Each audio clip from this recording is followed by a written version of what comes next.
ফজরের ওয়াক্ত কখন শেষ হয়? সূর্য ওঠা বলতে সূর্য লাল হয়ে ওঠা নাকি ফর্সা হওয়া, কখন নিষিদ্ধ সময় হয়?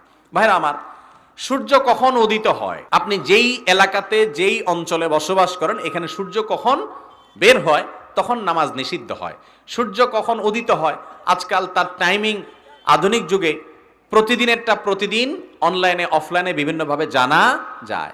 এতটা এত মিনিটে সূর্য উঠে, ওই সূর্য ওঠার টাইম ফলো করে আপনি তার কয়েক মিনিট আগে ফজর নামাজ পড়া বন্ধ করবেন। কারণ সূর্য যখন উঠে ওই মুহূর্তে নামাজ পড়া হারাম। ওই মুহূর্তে নামাজ পড়া কি?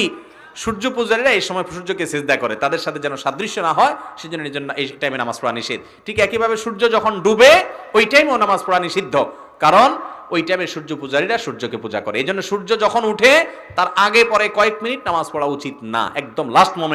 ফজরের ওয়াক্ত কখন শেষ হয়? সূর্য ওঠা বলতে সূর্য লাল হয়ে ওঠা নাকি ফর্সা হওয়া, কখন